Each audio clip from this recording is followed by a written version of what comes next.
결국은 지금도 이사장이란 말을 했는데 제가 제일 싫어하는 게 학교 이사장님 하는 거. 전에는 이사장이라고 안 불렸어요. 그냥 누군지도 잘 모르니까 그냥 할아버지쯤 되는 줄 알고 그랬는데 더구나 친구들이 정말 이사장 하리라고 학교 이사장 하리라고 학교가 내내 있어도 하도 그런 거하고 상관이 없어가지고. 그리고 아까 여쭤봤던 혹시 바라시는 방향 중에 좀 말씀해 주실 분이 있으시면. 예. 왜냐면 서로 이렇게 하기보다는 저는 그냥 술자리에서 하는 정도의 말, 밥자리에서 하는 정도의 말을 하지, 이렇게 배우는 식으로, 가르치는 식으로 말하는 거는 좀 무효라고 생각을 합니다. 대학교 들어가기 전에 11번을 옮겼어요. 내가 학교를 여러 군데 다녔죠. 선생님도 많이 만났죠. 또 대학 가가지고도 4년을 어쨌든 군대 왔다 갔다 하면서 똑같이 다녔으니까 선생을 많이 만났는데 별로 소용이 없었습니다.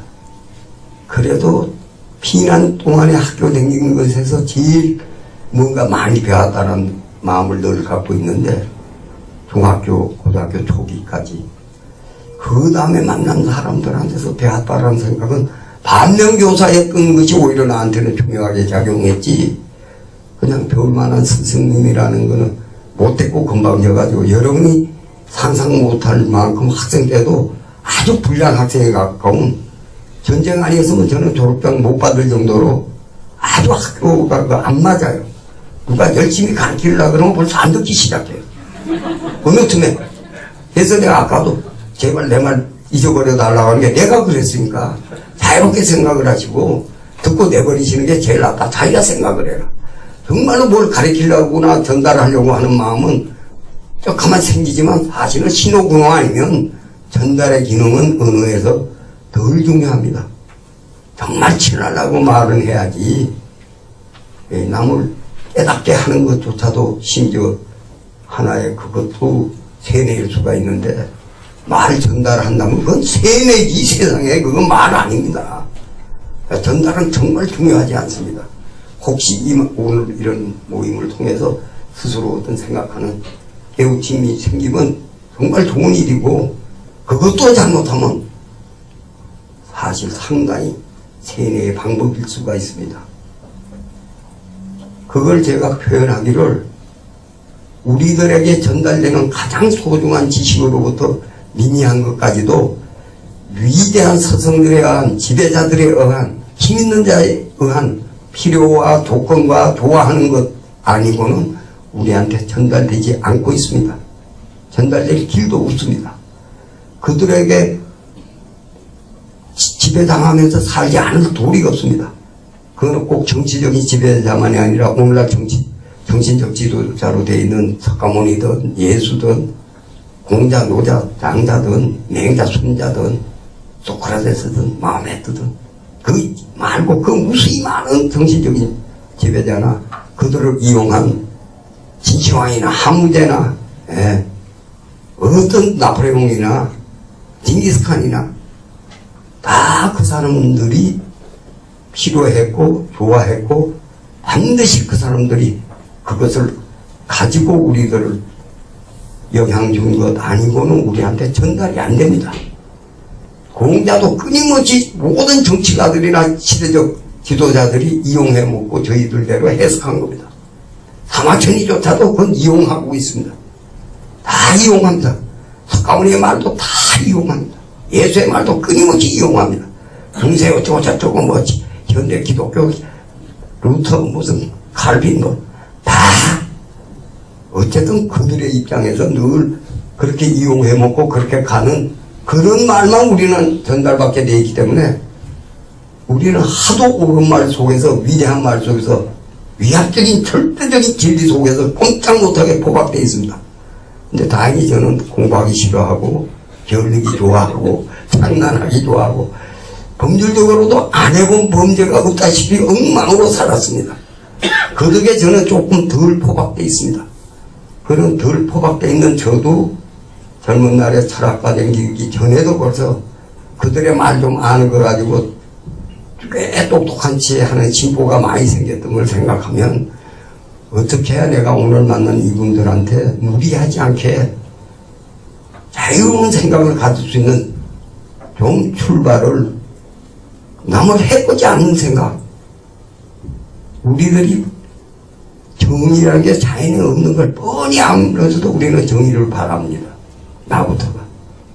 자연에 정의가 없는데 자연이 없으면 존재하지 않습니다. 우리들의 합의입니다. 인간들의 합의인데 꼭 회의를 안 열었더라도 합의된 거는 남의 꼬지 하지 마라. 이건 분명히 합의되어 있습니다. 내가 원치 않는 걸 남한테 하지 마라. 이건 뭐 분명히 다 동의될 게 뻔합니다.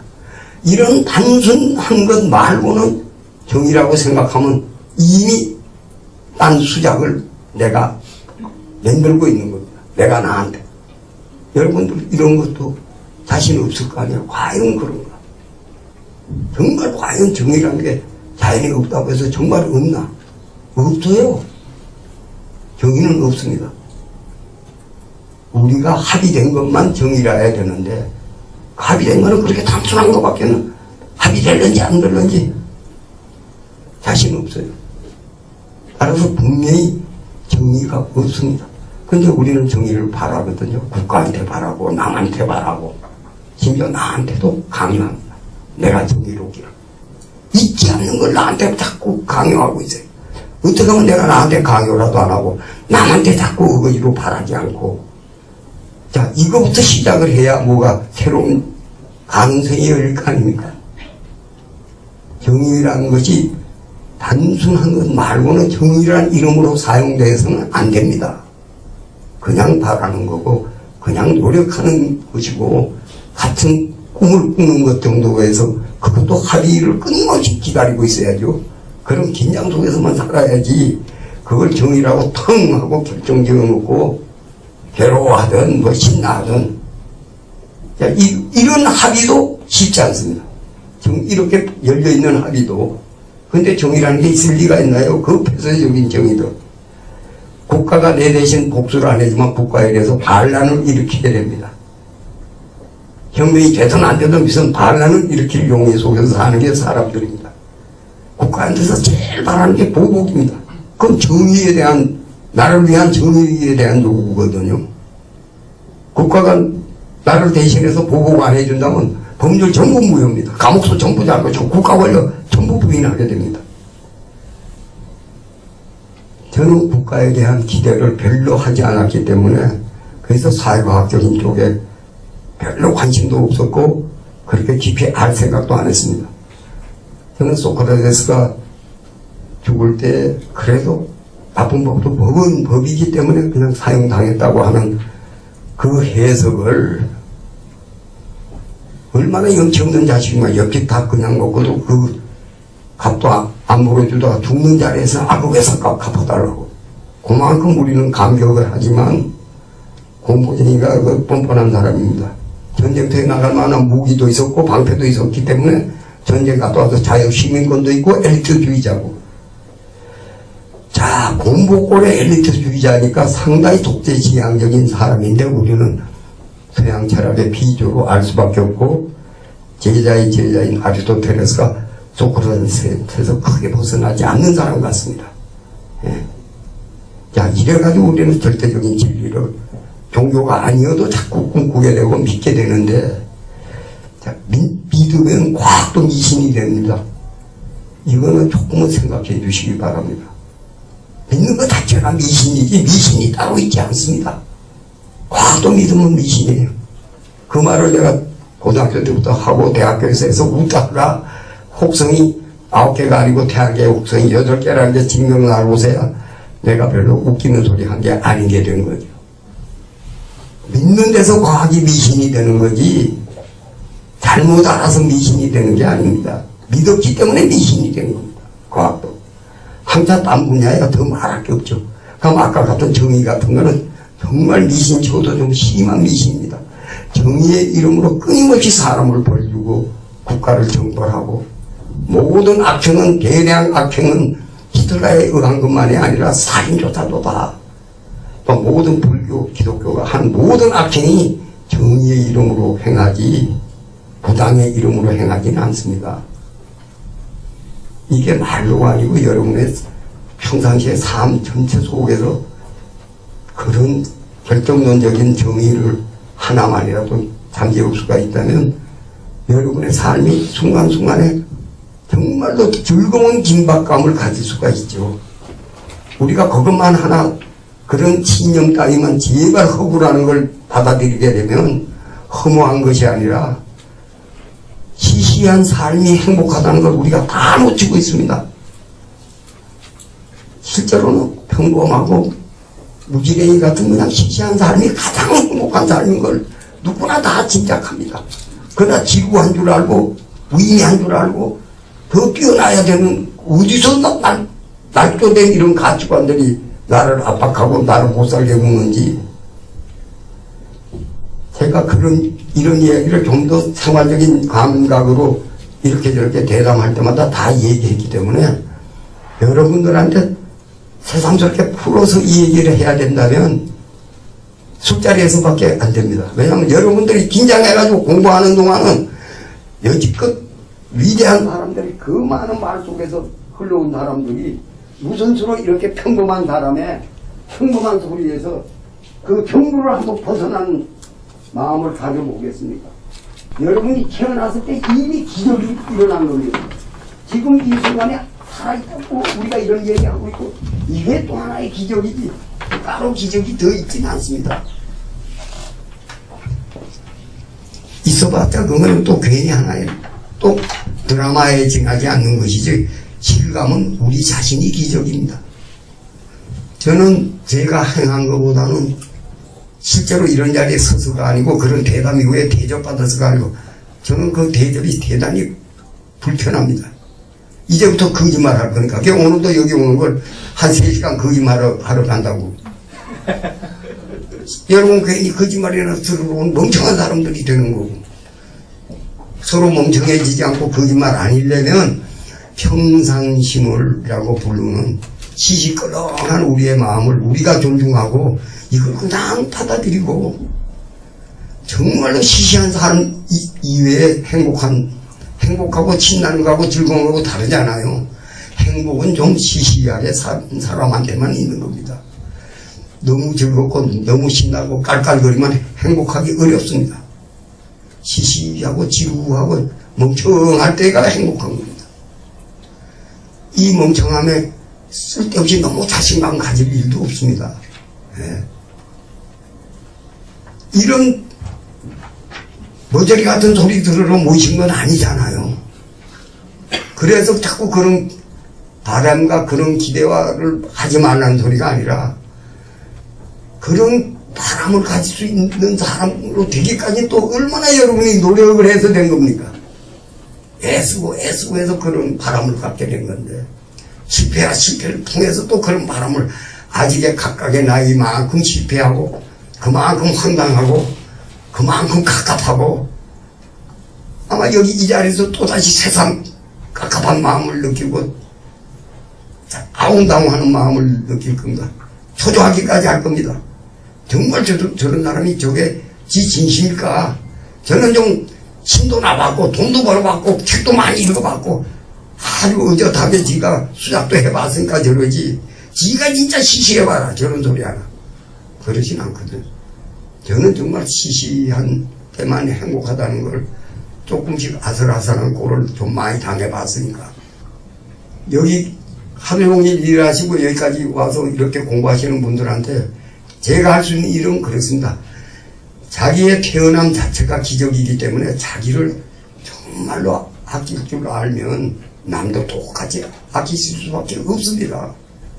우리가 함께 서로 함께 할 수 있는 것이 제일 우리들한테 소중한 일이지 그 이상의 소중함은 차근차근히 그냥 일상적인 그 지루함 속에서 어떻게 잘못돼가지고 실존 철학이 마치 일상성을 악뮤라고 가장 못 견딜 지루함이라고 그의 까미의 소설이나 사르트르의 소설이나 그 이후의 소설들이 갖는 그 지루함 역겨운 지루함 그거는 사람의 존재에서 나온 건 아닙니다. 자기 소외라는 거 아닙니까? 바로 자기가 자기를 소외시키니까 그런 문제가 생기는 겁니다. 남을 소외시켜서 안 되듯이 자기를 마음대로 그렇게 소외시키는 거는 좀 병입니다. 그건 병이니까 삶을 긍정적으로 못 받아들이게 만드는 모든 우리 사회적인 조건들, 그거는 자기로부터 시작한 거지, 남의 핑계 대면 거기 벌써 다 일은 걸러지기 시작한 겁니다. 해결책이 없습니다. 남한테 핑계 대야. 자기가 자기를 소외시키는 것이 제일 첫 출발입니다. 자기 삶을 자기 스스로 소외시키는 건 틀림없습니다. 잘못 배운 결과든, 잘못 속은 결과든, 잘못 읽은 결과든, 한순간 한순간에 그 삶의 긴장을 그렇게 신나는 쪽으로 못 느끼고 자기 소외 쪽으로 자꾸 가져가는 게 아마 자본주의가 조금 더 핑계는 되죠. 이런 자본주의 사회에서 자기 소외를 안 느끼려면 상당한 예술적인 상상력이나 철학적인 능력을 조금은 가지셔야 될 겁니다. 신부가 아니고 스님이 아니더라도 자기 삶에 대한 조금은 존중을 받아서부터 조금은 깨우치도록 노력하셔야 됩니다. 그럼 자기가 깨우치면 돼. 자기가 변하면 돼. 남 기대할 거 없어요. 내한테 배운 거 그거 다 모르겠으면 내어 던지세요. 저는 실제로 누가 뭐라 그랬냐 물어보면 내가 답할 수 있는 거 얼마 안 됩니다. 누가 뭐라 그랬냐. 그런 거 많이 안 한 덕에 여기까지 온 거 틀림없습니다. 가방 끄는 길어도 공부를 안 했거든, 늘. 누가 열심히 가르치기 시작하면 수당하게 보고, 저 사람 또 왜 저러나. 딴 생각하기 시작하고. 나는 지금 학교라고 해서 종교 집단과 크게 구별하지 않습니다. 학교도 끊임없이 학교의 소비자들을 속이고 있습니다. 경쟁력도 아닌 경쟁력을 경쟁력인 줄 믿게 만들고, 살아가는데 별로 도움도 안 되는 헛소리 가지고 끊임없이 자기 맞벌이 하고 있는 조직에 지나지 않습니다. 이런 거를 우리가 꼭 서로 얘기 안 해도 좀 그렇지 않게 살도록끔 조금은, 저는 여러분하고 친하려고 왔다고 얘기하지만 어느 선생님이 친하려고 가르친다는 사람은 몇 지나봤어요. 참 불행한 시대를 그 사람들이 지가 만들고 있습니다. 저는 21세기가 분명하게 아마 이 다음에 스필버그의 시대라고 아마 제일 상표처럼 쓸 겁니다. 유행의 상표가 영혼인 것처럼 지배하던 시대라고 안 쓰고 스필버그의 시대라고 그렇게 악착같이 계산해가지고 전파하고 감동 준체해가지고 돈까지 먹어야만 되는 시대. 그게 아니면 가치가 아닌 시대. 유경원이면 유경원이가 아닌 누군가를 깔아뭉개고 속이고 못살게 구려야만 잘 사는 시대. 우리나라처럼 이렇게 시인이나 예술가나 작가가 힘없는 나라도 흔치 않아요. 이렇게 힘없는 나라가. 용케도 우리네 박완서 같은 소시민적인 양심의 글을 그렇게 이쁘게 썼던 사람도 그저 그러고 말하지 더 큰 힘 없고 그 사람 없었으면 우리는 얼마나 부끄러울 뻔했는지. 수십 년 전에 없어진 백석이만한 시를 쓰는 사람도 몇 없어가지고 절절내는 나라고. 왜 그런지 몰라. 왜 이렇게 공사인지. 아마 포박당한 삶들을 의뢰끈 수지 맞는 삶으로 아는 우리 형편 때문에 아닐까 싶은데요. 그게 무슨 불교 정신에 포박당했건 기독교 정신에 포박당했건 모든 가치니 진리 떠드는 그 힘있는 자들의 그게 포박 속에서 살지, 우리의 상상력, 우리의 마음, 우리의 삶의 기적에서 오는 그 생명 힘으로 우리가 순간순간 사는 사람이 왜 이렇게 드물까? 그렇게 살았다고 해서 다 빨리 요사했을까? 우리가 모르고 살 수는 있습니다. 네. 나는 권정생이 같은 사람, 박흥규 목사 같은 사람, 다 사실 그분들한테 미안하지만 우리가 살아서 얻을 수 있었던 하늘로부터의 선물이든 우리 삶으로부터의 선물 같은 사람들인데 나가기만 해도 훌륭한 선물이죠. 예. 그런 사람들이, 그런 이웃들이 있긴 있습니다. 예. 아직은 실수 안 한 신경님이만 해도 우리는 선물입니다. 제가 학교에서도 훈화를 안 하는 이유가 정말 세뇌하는 것으로 될까봐도 안 하는 거고, 또 욕을 잘해서도 훈화를 안 합니다. 학생 앞에서 이런 욕이 나올까봐. 지금도 여러분들 중에 우리의 첫 번째 나라 이름이 조선이라고 하는 한자로 되어 있는 것이, 한자가 우리 글이 아닌데 왜 우리는 나라 이름이 우리말로 없고 한자로만 조선밖에 없나? 정식으로 학문적인 의문을 가지고 온 사람 있습니까? 저는 한 사람도 못 만나봤어요. 저 이외에는. 제가 이 말 꺼내도 전부 다 제가 또 무슨 이상한 소리 하려고 저러나 하고요. 한자가 우리 게 아닌데 왜 우리 첫 번째 나라는 한자가 생기기도 전부터 갑골무자 이전에 벌써 4300년 전에 조선이라네. 이게 뭔 소리야? 왜 우리말로는 없어? 조선이 우리말은 아니잖아요. 한자의 발음이잖아요. 자, 한자가 우리 조상이 만들었거나 아니면 우리는 우리나라 이름도 모르거나 둘 중에 하나인데, 희한한 것은 단 한 사람도 이거를 질문으로 한 글을 못 읽었네요.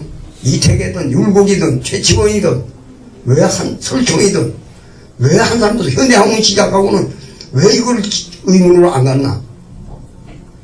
내가 여러분들이 정의를 실제로 해서 진리라고 하는 전부가 얼마나 허구냐는 것의 예입니다. 이 멀쩡한 사실을 한자가 우리 조상이 만들었거나 아니면 우리는 우리나라 이름도 우리말로 있는 것을 모르고 있거나 이런 어감이지 그냥 이럴 수는 없거든요. 근데 이런 걸 우리는 의문으로도 안 삼아. 어느 선생도 이거 의문 삼는 건 나는 못 봤어요. 저는 그때부터 걸려들어가지고 평생 지금 이제 국민학교 4학년 때부터 지금까지니까 확실히 60몇 년 됐습니다.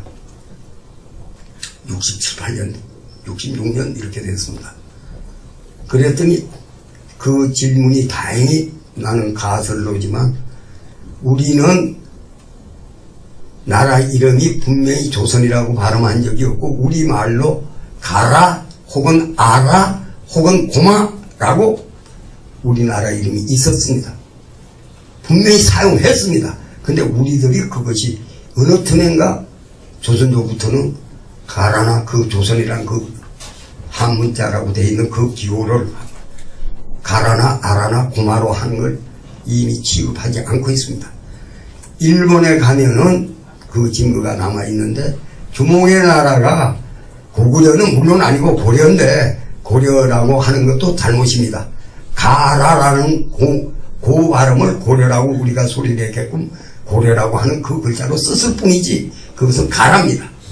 그런데 조선이란 그 부호가 망한 나라의 부호이기 때문에 안 썼는데 가라라고 쓰고 보니까 소리는 그 또한 망한 나라의 소리야. 그래서 고려라고 가라라고 발음한 적이 없고 고마라고 발음했습니다. 고구려 사람이 우리가 틀리게 지금 고구려라고 그럽니다. 주몽의 나라 사람들은 가라라고 소리를 안 내고 고마라고 소리를 했어요. 일본에 가면은 고려라고 써놓은 신사, 역, 강, 산, 우편소, 학교 다 있는데 다 고마중학, 고마가와, 고마야마, 고마에끼, 고마우변소, 고마진자 전부 고마라고 발음하고 있습니다. 가고시마의 한가운데 있는 다리도 고려다리라고 써놨는데 고라이밭이라고 무식한 사람들은 어쩌다 발음합니다마는 유식한 사람, 바르게 발음하는 사람들은 고마밭이라고 발음합니다. 전혀 고라이밭이가 아니고 고마밭입니다. 그래서 고려 사람들은 고려라고 가라라고 발음한 게 아니라 고마라고 발음했습니다. 그래서 내 가설이 무너지는 줄 알았습니다. 가라가 어째서 고마가 되는 같은 어문관계가 여기 국악을 조금이라도 어릴 때라도 열심히 했으면 쉽게 알 수 있습니다. 갈과 감은 어문관계에 넘나드는 관계 이상이 아닙니다. 아이나 아기나가 같은 말이듯이 갈과 감은 감 물들이는 옷을 감 물들이는 옷, 감옷 이렇게 말하면 무식한 말이고 가라옷 그럽니다. 갈옷 그럽니다. 제주도에서 가롯 그리지 감옷 그렇게 말 안 합니다. 금은말은 무식한 사람들은 금은말이라는 말을 씁니다만은 경마장이나 말 키우는 사람이나 말 모으는 사람이나 전국 어디서 환경도든 피안도든 어디서 검은말이란 말을 안 쓰고 가라 말 그럽니다. 검은말로. 이 이제 어문관계는 우리네 국어학이 시민지 바람에 아직도 엉망입니다. 가라 말, 딱 검은말 대신에 금감이 아까 감이나 금이나가 같은 관계의 모음만 변한 것 뿐인데 아래가 감이니까 그거를 가라말 그러거든요. 아 그러면 가라가 고마가 될 확실한 감입니다. 우리가 실이라는 단어도 얼마나 철저히 잊어버렸으면 금불이라는 단어가 있음에도 불구하고 금이라는 단어가 있음에도 불구하고 금 걷는다가 있음에도 불구하고 우리가 실을 금이라고 하는 말도 다 잊어버렸습니다. 금고가 바로 실악기라는 말입니다. 실이 금 걷다가 실이니까 금을 실 울타리입니다. 자, 우리 국어의 공부가 좀 더 전진을 해야 되는데 우리말에 대한 연구가 얼마나 모자라면 아어는 적두어와 정미어가 반드시 있어야만 아어입니다. 평범한 아어가 아닌 단어는 몰라도 그러니까 아버지 할 때 아버지의 아는 적두어, 아버지의 지는 정미어, 존칭 정미어입니다. 돼지, 강아지, 송아지 전부 다 우리의 그 동물에 대한 명칭 전부가 존칭에 지가 붙습니다. 근데 의미법에는 지니, 치리, 이가 다 있습니다. 다 존칭입니다. 그 아우기 때문에 다 존칭이 됩니다. 어머니의 니나 강아지, 송아지의 아버지의 지나 다 그게 삼남한당을 다 모랄론적으로 생각하는 사람들에게서는 당연한 거죠. 이런 연구도 지금 국어학계 가서 발표했다는 저 미친 새끼하고 이제 또 난리가 날 겁니다. 아어를 모르기 때문에 이런 아어가 있으려면 철저히 강력한 조선이라는 고조선 강력한 정치국가가 아니고는 이런 아어 상태가 있을 수가 없습니다. 여기 아버지와 어머니란 단어 때문에 부모란 그 소리는 우리의 아버지의 버소리고 우리의 어머니의 머소리가 부모입니다. 고문자의 소리가 아닙니다. 불든 팔뚝을 각골문에 써놓고 그것이 앞이 붙잡니다. 불, 별, 빛 생각해 보십시오. 전부 다 강력한 국가적인 언어 정책에 의해서만 가능한 단어들입니다. 몸, 물, 어머니의 뭐 이런 것도 다 중국어에서는 문어문어로만 부모가 있지 입에서 말하는 소리로는 부모라는 단어는 절대로 쓰는 적이 없습니다. 지금까지도 글을 쓸 때만 부모라는 단어를 씁니다. 그럼 우리가 무슨 소리소리만 몇 년에 무슨 한자 천자문이 오고 어쩌고 저쩌고 생 거짓말입니다. 그냥 부모란 말은 우리들의 말입니다. 그들은 부모란 단어를 입에서 쓰지는 않습니다. 문장 쓸 때만 씁니다. 많은 시경의 많은 풍이 우리말 어순으로 되어 있습니다. 절대로 설명이 안 됩니다. 중국어 어순이 아닙니다. 상나라 때에 그 사람들이 우리말을 쓰고 있는 증거를 제가 여러 개를 찾았습니다.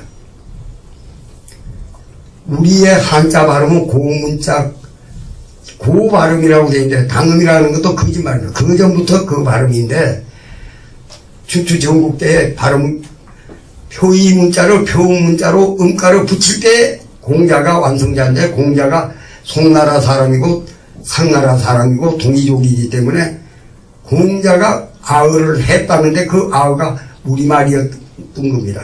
이거 다 가설입니다. 그래서 공자가 시를 읊고 할 때는 아어를 사용했다는데 조선말 썼다는 소리고 그것이 상나라의 역사 의식입니다. 상나라가 요순, 우, 탕 다 오는 역사 의식을 그 기호, 조선이라고 지금은 하는 그 기호를 써놓고 그 사람들이 아마도 하나라 때는 아라라고 했고 상나라 때는 가라라고 소리를 냈습니다. 나라가 망하고 나니까 상나라면 상나라, 하나라면 하나라의 통일제국의 부호가 조선이라고 있는 그 가라라는 글자고 아라라는 글자입니다. 가라가 아라가 가라로 바뀐 겁니다.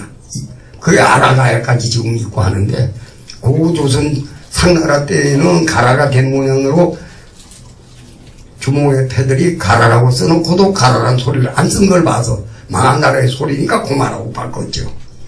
이 증거도 또 여러 가지 있습니다. 산해경에도 나오고, 맹자 이루장 하에 수문은 어디서 태어나가지고 어디서 살다가 어디서 죽었는데 동의하여 주문왕과 무왕은 맹자의 조사입니다.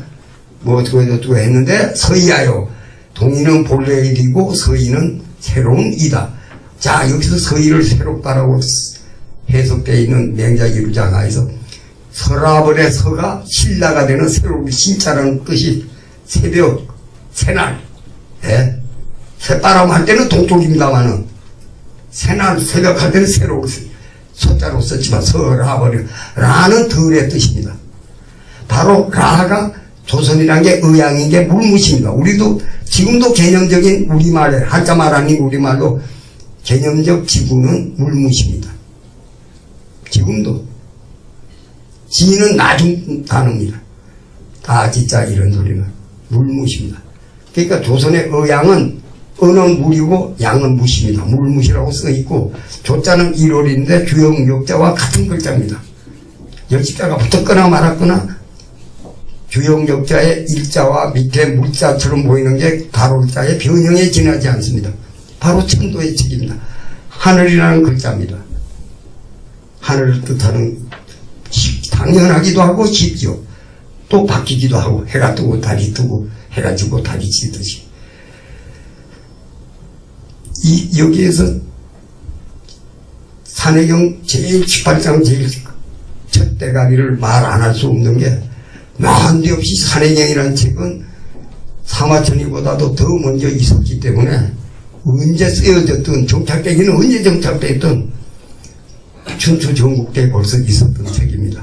거기에 난데없이 조선이 망한 지가 언젠데 부여도 아니고 조선이 나옵니다. 단지 의문인 게 하늘 천자에다 독약독자 신독이라고 있습니다. 힌두 조선과 천축국이 있었다는데 천만의 어거지입니다. 동해진의 북해지후 유국명할 조선 천독 기인수거 외인애지 당군 사상하고 같은 외인애지가 붙어 있습니다. 예. 따라서 천독이라는 국가 이름이 아니고 조선이라 하고 그 조선은 천자가 다스릴 치자에 해당하는 글자입니다. 독약독자는 주목이기 때문에 아버지가 어머니가 하는 일이 기르거나 기를 위한 그늘일 솔 사회적인 뜻이 되면 다스릴 치가 됩니다. 강의자전에 독약이라는 독자 끝말에 써 있습니다. 내가 어거지를 하는 게 아니라 말이 되게 읽으면 되는 거니까 나라 이름을 조선이라고 하고 동해진의 북해 발해 안쪽이라고 생각하면 됩니다. 천자가 다스리고 그 사람들은 황하가 물이 번져져 있기 때문에 운임금이 뚝을 막아가지고 덜 번지니까 물가의 높은 땅에 살고 물이 있는 곳에 살만한 곳에 살고 남도 아끼고 살아간다. 같이 살았다는 소리예요. 함께 살았다는 소리예요. 여기서 말씀드릴 거는 동이인이라고 그럴 때 동이는 본래이라고 한 게 동쪽에 있는 오랑캐가 아니고 동족과 이족이 하나의 족속으로 단결된 다음의 이름입니다. 그 단결이 되고 나닌 다음에 생긴 부족들이 서입니다. 동족이라는 말은 원래 동역동자가 나무 위에 했던 글자가 아니고 그물을 아래 위에 묶은 글자라는 걸 백천정이라는 일본 각본 학자가 증명을 했고 중국 학자들도 따르습니다. 문장적으로. 그런데 이 사람이 그걸 족속의 이름으로 족속의 부호로 설명하진 않았어요. 그걸 물어보러 갔다가 백선정이가 그때 벌써 90이 다 된 사람에서 못 만나고 그 전무되는 사람한테만 이걸 왜 족휘로 사용한다는 설명이 없느냐고 알아보라고 그러고 더 꼭 안 만난 이유는 우리 윤복일 의사한테 맞아 죽은 백천대장의 아들입니다. 그래서 그 사람이 조선하는 별로 좋아할 것 같지 않아가지고 굳이 안 버티고 그냥 와버렸는데 뭐 그러거나 말았거나 동자는 우리말로 되어 있습니다. 동아줄, 동인다, 동그라미, 물동이, 둥치까지로 어문전한 물건으로 된 중국말로 동서라고 쓰면 뚱신데 물건이란 뜻입니다. 이것저것 물건. 이게 참 내가 어거지가 아니고 어떻게 동이라는 설명이 우리말로 되어 있느냐는 게 확실한 겁니다. 서도 아까 서라벌 때문에 새롭다는 우리가 처음은 동문이 새롭다면 아마 그거는 다 모음이었을 겁니다. 서에 가까운. 우리말로 되어 있습니다. 뭐 한두 개가 그래야죠. 동아줄, 동인다, 동그라미가 정말 우리가 연관한 줄 몰랐죠. 화살이 우림지대의 남쪽에 가면 비가 많이 오면 탄력이 없어지기 때문에 그 활의 줄 가지고 활의 끈 가지고 제일 먼저 직조가 되면 그물처럼 될 수밖에 없습니다. 그래서 드디어 그물을 만들어 가지고 물고기도 잡고 굵은 그물 가지고는 코끼리까지 잡을 수 있고 마모스도 잡을 수 있겠죠. 호랭이 잡죠. 그게 또 비단실이 남쪽 뽕나무가 남쪽 물건입니다. 비단실이 되면 새도 잡을 수 있습니다. 따라서 그물 없이도 수렵 생활이 채취 생활이 상당히 넉넉할 텐데 그 그물을 가지고 별을 가지고 북상을 하면 북쪽에 왔을 때는 활도 쓰고 그물도 쓰다 보니 같은 이족 중에 한 갈래기가 남쪽에 가가지고 쌀과 누에를 다 가지고 올라오면서 이족 전체를 통일한 것이 아마도 오늘날 황제가 나라를 시작했다, 당군이 시작했다는 중국에 남았건 여기 남았건 중국의 고대사에 이제부터 조사해 보십시오. 고대 민족 이름 중에 한족이라고 할 수 있는 개념의 민족은 단 하나의 이름도 안 나타납니다. 단 한 명이 없어요. 한나라가 생기기 전에는 한족의 개념으로 갈 건 없고 주나라가 서의로서 주나라가 있을 뿐이고 서의인 주나라에 의한 제국이 있을 뿐이고 족속의 이름은 전부 우리들과 관계 있을 소수민족 이름이 지금까지 소수민족 인류학을 한 사람도 한족 개념으로 갈 소수민족을 못 찾았어요. 자기 정체성을 잃은 부족들이 한족이라는 개념을 만들어낸 겁니다. 저 멍석한 중국의 학자들은 자기 정체성 없으면 한족 되는 걸 빤히 알면서 헛소리하고 있는 겁니다. 국가주의 만들려고. 전혀 그건 어림없습니다. 뭐 강족이든 뭐 모든 독속 이름 그들의 모든 책을 봐도 한족으로 갈 독속은 하나 없는. 그럼 어디서 이런 어느 체계를 가진 사람들이 통일적 입장에서 이런 강력한 국가를 형성해 왔나? 공자가 시경을 편집할 때까지만 해도 별로 그 언어가 그렇게 강하게 어순이 한족으로서 가 있지 않습니다. 인도 아리안어하고 얼마나 중국어들이 비슷한지 놀랍게 비슷합니다. 심지어 관용어 만드는 것도 게르만어하고 비슷합니다.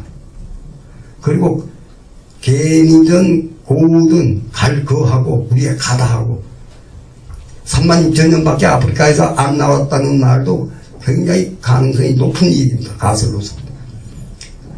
많은 라틴어에서는 안 보이는 게르만어에서는 그런 대형 단어가 하나가 더 있습니다. 우면하는 맨만 해도 백성민으로 있는 거라든가. 우리의 굿이 무슨 말인지 우리 모릅니다. 영어하는가 굿이 안 보입니다. 그러나 가시나 고트나 굿이나 우트나 나한테지 이건 신을 부르고 신한테 알리는 굿이란 말도. 사람만 해도 그래. 사를 빼면 살아있는 람이니까. 살아있는 라니까. 신의 파편이죠. 라가. 예. 땅에 내려온 신. 라나 렁이나 알라의 라나. 아를 빼면. 인류 공통의 조어가 하르비 말이 가능하다는 게 보입니다. 예. 이런 게 한두 가지가 아닙니다. 고대 언어끼리 보이는 사고방식의 동일성에서 오는 공통의 소리일 가능성이 충분히 있습니다. 예. 우리말이 주역의 사상이 중국에서 배운 게 아니라 우리의 언어 자체가 한글이 있기 전에도 소리가 음양으로 구별되어 있습니다. 한글로 빌려서 말할 수밖에 없어서 그런지 그걸 읽기 전에도 기역소리, 이응소리, 비읍소리, 시읍소리 이것들은 양의 세 개의 단어에 가 있습니다. 단음절로 되어 있는 단어들의 포만. 예. 니은, 니은, 리을, 디귿 이것들은 음의 세 개의 단어들입니다. 단음들 단어의 명사일 때. 예. 숨쉬다, 산다 이런 단들. 같은 물도 샘 이런 건 양의 세계입니다. 물, 미음은 이건 음의 세계입니다. 이거는 강력한 정치로 상정 안 하고는 불가능한데 아마도 단군이라는 나라는 상나라나 하나라고 불리우는 그 나라들의 임금들의 어떤 우리 쪽으로 남아있는 설화적 이름인 것 같습니다. 기자가 동쪽으로 가가지고 조선왕이 됐다고 사마천은 쓴 사실이 없습니다. 동쪽으로 갔단 말은 없습니다. 기자가 조선왕에 봉해졌다라고만 쓰여 있습니다. 위지동의전에만 동쪽으로 가서 소리가 나오지 위지동의전은 훨씬 후의 책이니까 사마천이가 거짓말을 많이 썼다 하더라도 적어도 동쪽에 갔단 말은 안 했습니다. 그리고 임금을 주나라의 문왕도 왕이 아니고 무왕도 왕이 아니면 성강에 와서 왕이 되는데 기자를 상나라 망하자마자 기자를 조선왕에 봉했다는 말은 조선왕으로 받들고 군사권도 없고 정치 권력도 없는 지도자로서 제사권만 있는 자로 받들어 놓고 권력은 주나라가 장악했다는 소리로 읽을 수밖에 없습니다. 맹자가 그걸 쓰고 있으니까 딱 주나라하고 순임금하고 비교했는데 바로 순이라는 그 글자 자체가 임금순이라고 알죠? 그거 찾으면 뒤에 가면 무궁화금, 무궁화 이렇게 써 있습니다. 한자말로. 우리말로 순은 싹입니다. 무궁화라는 방언을 아무리 찾아도 없습니다. 우리가 무궁화 자손인 모양인데 무궁화가 국화라는데 어째서도 지금 우리말이 없겠습니까? 순 자체가 우리말입니다. 우리말로 무궁화를 순이라고 그랬던 겁니다. 순이 죽어버린 겁니다. 무궁화란 말에. 순 자체가 바로 무궁화란 말이기 때문에 그 우리말을 모르는 한인들을 위해서 순임금의 또 하나의 이름이 무거울 육자에다가 빛날 화자입니다. 중화입니다. 그 빛날 화자는 오늘날의 꽃 화자의 원자입니다. 피고 또 피는 꽃이라는 뜻입니다. 순임금이 눈동자가 두 개여서 중화라 그랬다는 둥, 연임금의 덕을 다시 펼쳤기 때문에 중화라는 둥 하는 해석은 엉뚱한 해석이고 그냥 피고 또 피는 꽃이라는 뜻일 뿐입니다.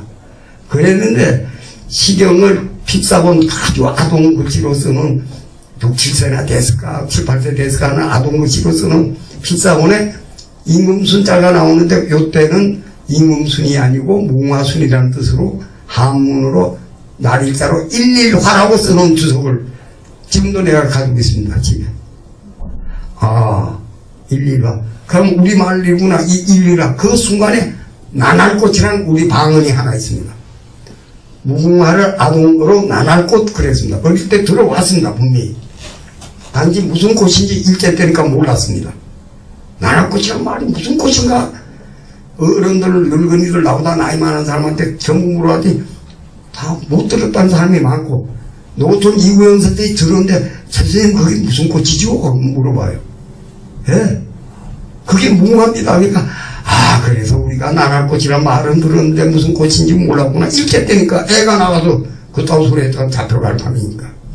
분명히 우리말에 나날꽃이 있었습니다. 순임금 순자에 강의자전에도 무궁화라고 있을 뿐더러 시경에서 그거를 나날꽃으로 해석되게 써 있습니다. 그럼 순이 분명히 우리말 이름입니다. 순의 이름 자체가 우리말로 되어 있습니다. 순 자체가 발음이 아니고 우리말입니다. 무궁화라는 우리말이에요.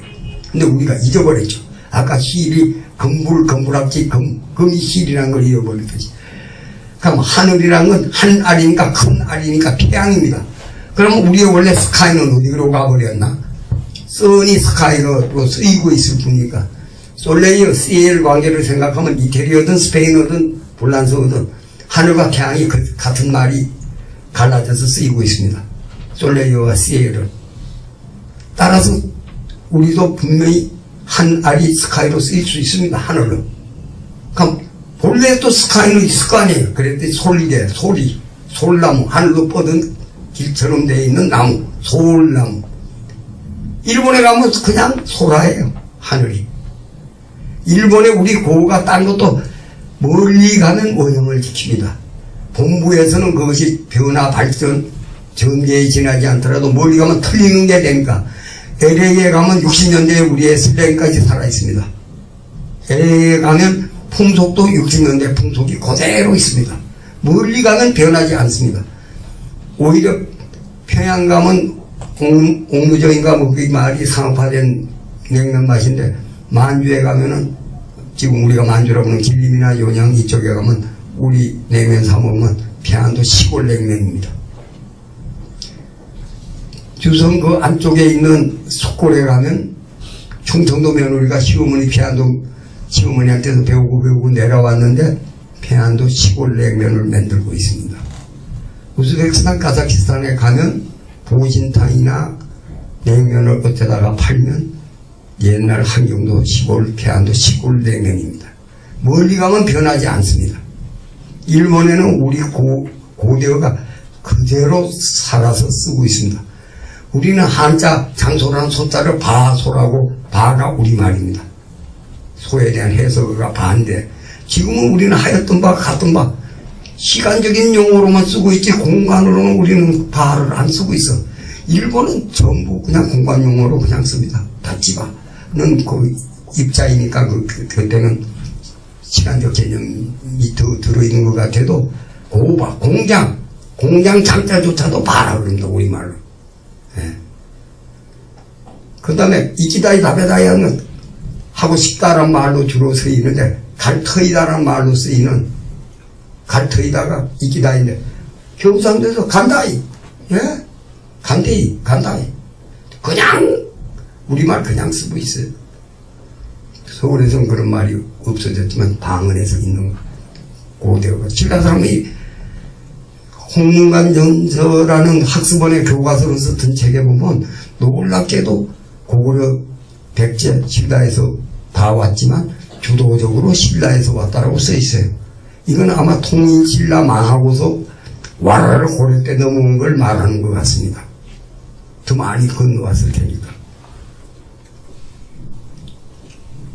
그래서 아까 하늘에 있는 것이 솔개고 농개가 눈에서 난 애기듯이 하늘에 있는 것 그 솔개. 소리, 공중에서 울리니까 소리. 이렇게 망각은 쉽게 이루어집니다. 모두가 아는 것은 아무도 모르게 되는 법칙이 있습니다. 예. 모두가 조선은 한문이고 한문은 중국에서 만들었다는데 우리가 아무도 의심 안 합니다. 아무도 모릅니다. 그럼 하늘이란 말이 소울이란 말이고 산해경 첫대가리에 조선이 있는데 천독이라고 아무렇지 않게 뻔뻔하게 읽고 있습니다. 그런데 그건 천자가 다 보냈다라고 읽어야 당연하죠. 거기다가 산해경 소울을 유수의 소, 자기 아버지가 썼다고 하는 유수의 소울을 봐도 비서언이라는 말, 비서언이 교열한 바라고 읽고 있는 게 통념입니다. 아닙니다. 비서를 언어로 교열하라는 명령을 받고 라고 읽어야 됩니다. 저는 한문도 잘 모르고 한학자가 더구나 아닙니다. 한자도 잘 모릅니다. 너무 많이 알면 술에 취한 것처럼 새로운 생각을 못합니다.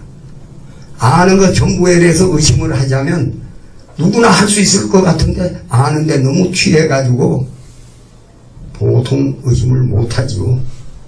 그게 보통입니다. 삶의 의의에 관한 거, 특히 그게 정의를 중심으로 하고 볼 때 의미에 관해서 우리들이 유식한 말에 다 취해가지고 자기의 평범한 자기의 삶 자체가 기적이라는 생각을 못합니다.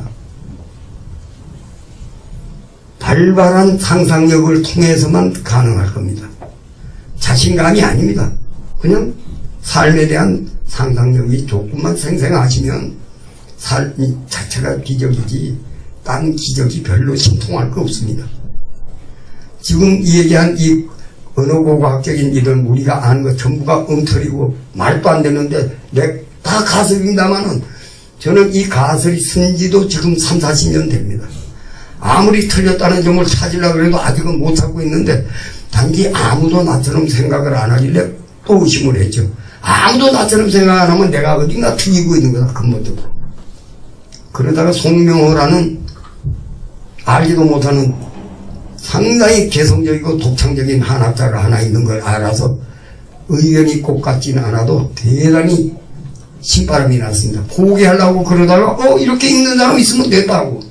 여러분들 시인 한학자 송명호 사이트에 한번 들어가 보십시오. 지금 논어를 열심히 지금 쓰고 있는 중인데 공자가 한 말의 뜻대로 논어를 해석하기를 지금 하고 있습니다.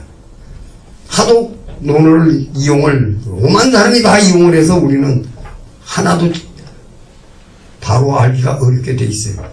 저는 그 말 여러 번 했습니다.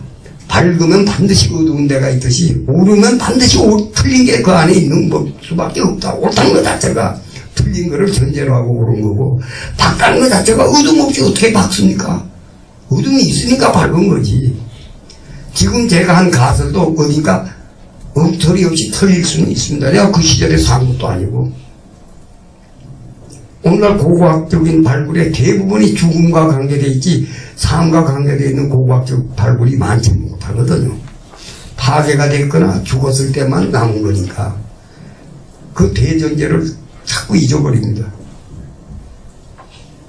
지금 상이라고 불리고 응이라고 불리는 나라는 전혀 제후국 이름이지 통일을 한 대전제 국가의 이름 아닌 건 확실합니다.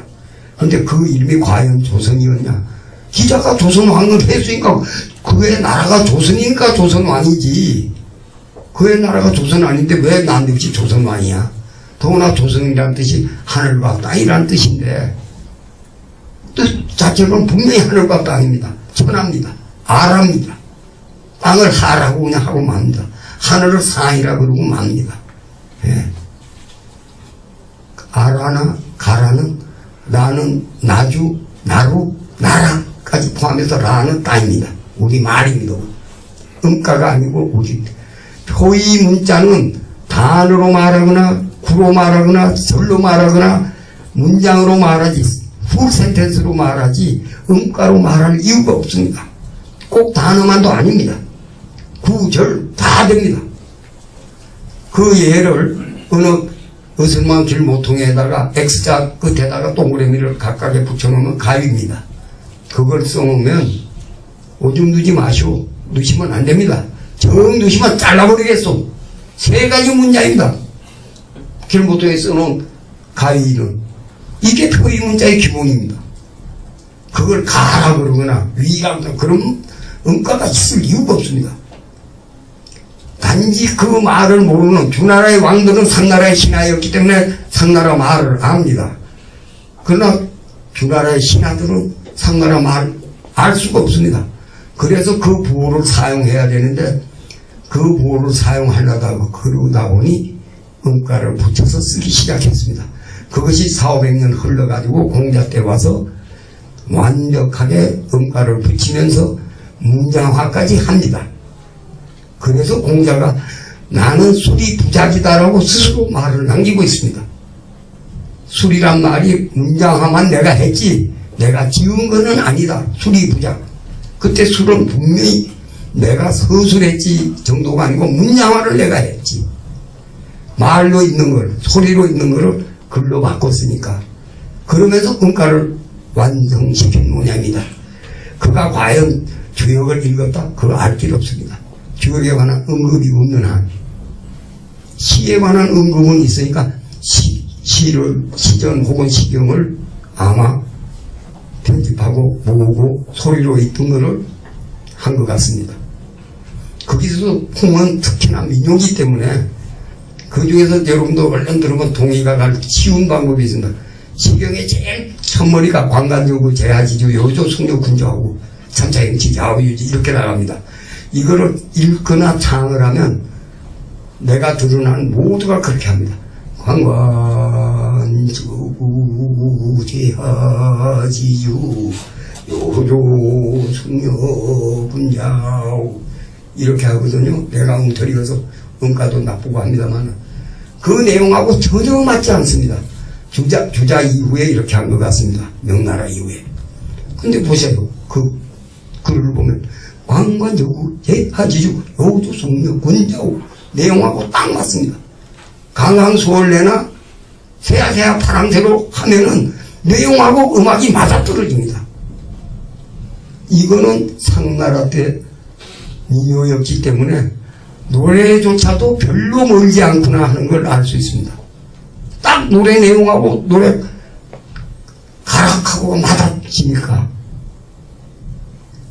이런 거를 아무도 시도를 안 해가지고 내가 한자도 모르는 사람이 이런 말 하기가 조금 주제는 묻고 있지, 대철학자도 아닌 사람이 아까처럼 모든 인류의 위대한 사람들의 가르침 전부를 그들이 필요하고 그들이 좋아하고 그들이 원하는 거지 나하고는 꼭 절대적으로 관계 있을 수가 없다. 타인에 위한 모든 헌신과 희생이 나의 삶의 내용일 수는 있지만 그들처럼 그렇게 심하게까지는 우리는 불가능합니다. 그들은 그 시절에 그렇게 살다 보니까 그게 가능했죠. 우리는 그렇게 가능하지 않습니다. 자기 삶의 내용으로 자기가 할 수 있는 것 할 뿐입니다. 예. 너무 이상하게 자기 삶을 왜곡시키는 쪽으로 써먹는 거는, 나는 그걸 학교가 돈벌이를 하듯이 교회들이, 절간들이 돈벌이 하기 위해서 써먹는 수법이지 그럴 수가 없습니다. 타인과 함께하는 삶이기 때문에 타인의 삶이 내 삶일 수 있는 것 뿐이지 그토록까지 그건 조금 심한 얘기입니다. 2년과 이상은 실천되지 않는데 2년과 이상으로 남는 거지 실천되면 2년과 이상일 수 없죠. 그들은 시와 노래처럼 의미 있는 우리의 생각이긴 하지만 나의 삶을 그로 인해서 비하시키거나 왜곡하거나 신념이 모자란다고 불안할 그럴 이유는 없습니다. 이게 혹시 얼마나 우리가 아는 것이 허망하게 잘못 알고 있는가의 한 예로 지금 우리 국호와 우리 말과 이런 시경, 시전 이런 사태를 우리가 얼마나 포박당한 사고 속에 빠져 있는가. 자, 그럭저럭 강의도 별로 안 해본 사람이 시간을 어물어물 떼어가는데 이제는 질문하실 시간이 됐을 것 같습니다.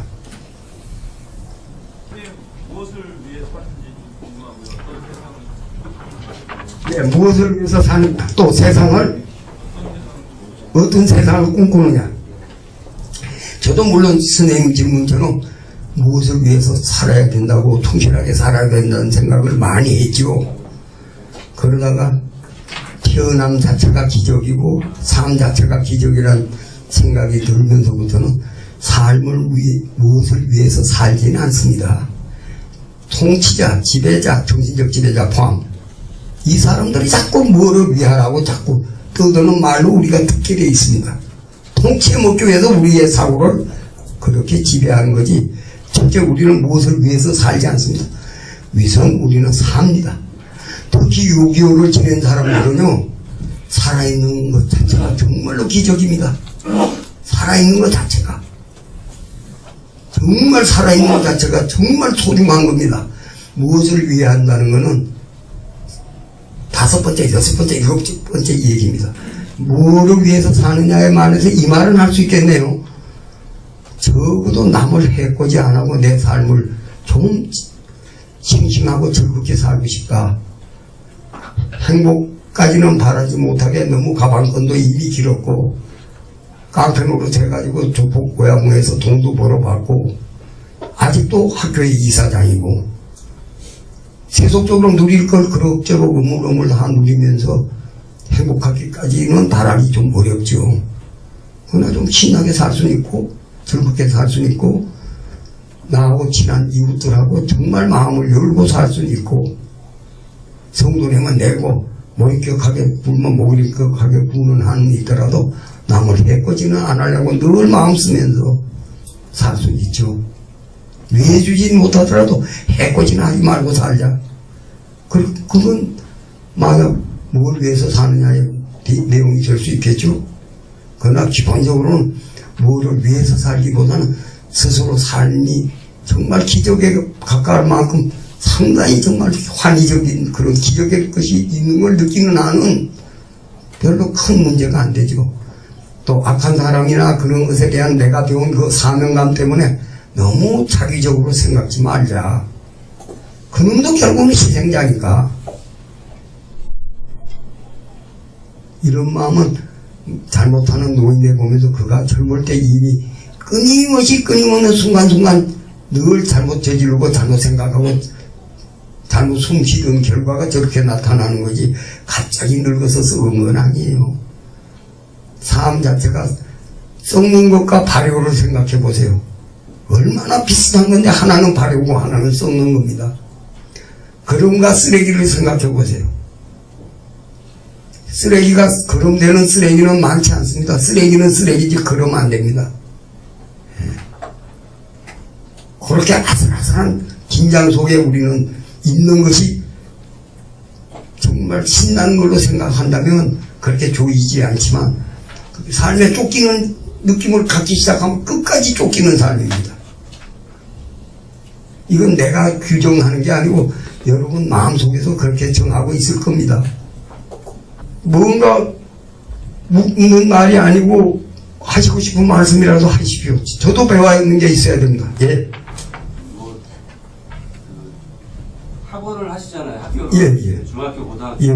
하고 계신데 뭐 이제 제가 읽은 글에 의하면 그냥 이사장님인 걸 잘 모르고 학생들도 모르고 주민들도 잘 모를 정도인데 아이들을 보시잖아요. 학교에서. 예. 그리고 또 학원을 하시는 거는 그 아이들을 어떻게 키우고 싶은 또 마음은 또 있으셔서 하고 그렇죠. 예. 기대하는 것도 있고 바라는 게 있죠. 예. 요즘에 아이들 뭐 상당히 불행한 세대들인데 저희 때보다도 더 불행한 그 불행이라는 거는 시험에 못 나는 뜻 말고도 또 있습니까? 하여튼 여러 가지 측면에서 그런 것 같아요. 시험에 몰아넣는 거 말고도 또 부모님들이 너무 그 아이의 삶에 가이드 노릇을 알고 그렇죠. 예.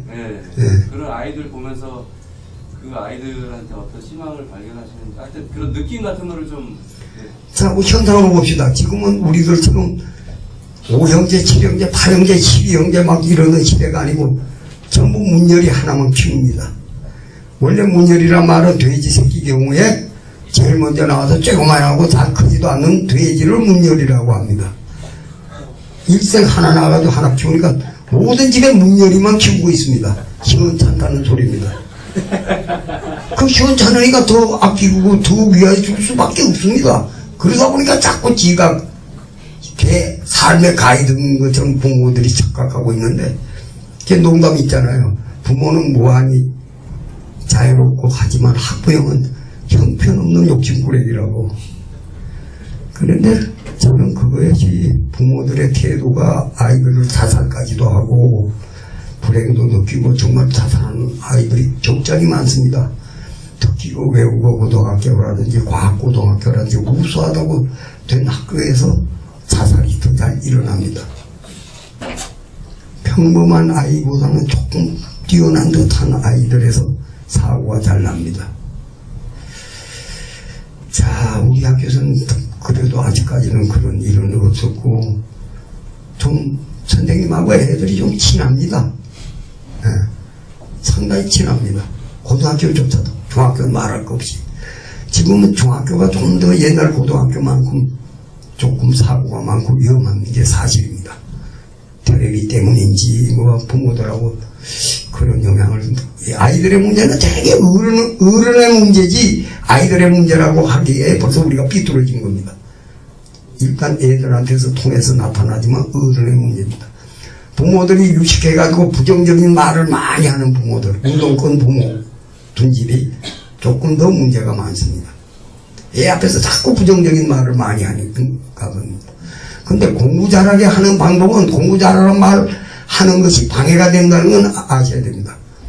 아버지가 술을 먹더라도 애한테 잔소리 안 하면서 애하고 늘 붙어 있으면 엄마 가지고는 안 됩니다.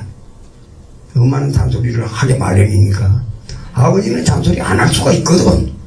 애하고 늘 붙어만 있어도 애는 별 수 없이 열심히 공부를 하고 집중을 합니다. 아버지 자꾸 공부하라고 말하면 소용없어요. 아무 말도 안 하고 그냥 집에서 그냥 술을 먹더라도 집에 누워 있고 그리고 쳐다보고 괜히 그러면 형들이 공부합니다. 네. 제일 시험 잘 맞게 하는 방법 중에 하나가 아버지가 늘 애 옆에서 애를 늘 자주 보고 좋아한다. 예. 그건 아주 성적을 내는 데는 그만입니다.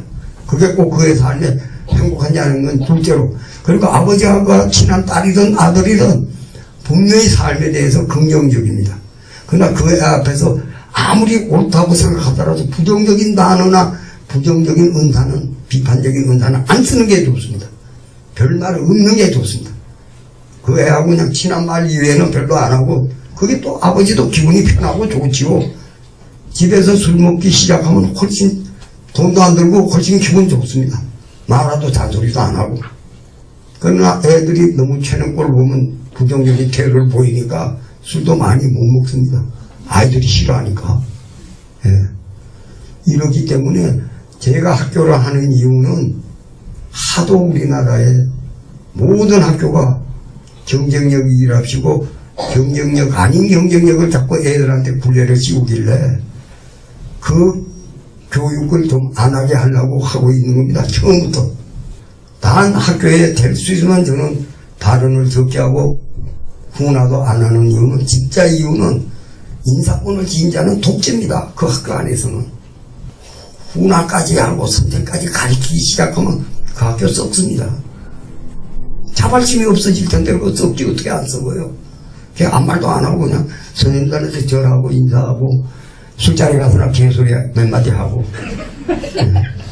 그래서 마을 공동체를 하시는 분들은, 도시 마을 공동체는 대개 의견을 나누고 공부를 같이 하는 모임이 아마 위주일 겁니다.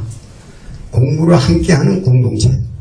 그게 바로 도시적 공동체일 겁니다. 그래서 그것이 바로 서로의 배우는 겁니다. 누가 가르치는 게 아니라, 누구 청할 때도 있지만, 거기서 소통이 이루어지고, 거기서 인문이 이루어지고, 거기서 사람의 삶에 아마 훈훈한 느낌을 가질 수가 있을 겁니다. 그게 불가능하지는 않습니다. 마을마다 여러분의 직장이든 어디든 마을마다 서로의 아는 대로 서로의 의견을 내놓고 서로의 마음을 열고 이 얘기를 시작하면 대개 시작은 이렇게 하더라도 하룻밤 같이 자면서 서로의 마음을 여는 계기가, 장소가 굉장히 중요합니다. 그 공간이. 때도 물론 중요합니다. 오히려 토요일날, 일요일날, 금요일날 저녁 식구하고 지낼 시간 피하고 딱 시작해서 긴장할 수 있는 월요일날 저녁부터 화요일날까지. 그 강제당하는 것 같은 월급쟁이, 월급벌이 그런 거를 완화시키기 위해서는 오히려 월요일날 저녁이나 시작해서 화요일날까지, 또 화요일날 저녁에서 수요일날까지 오히려 식구들하고 놀 날은 피하십시오. 제 생각에. 최영국 선생님하고 강의를 열심히 잘 들어주신 선생님들께 박수 한번 부탁드리겠습니다.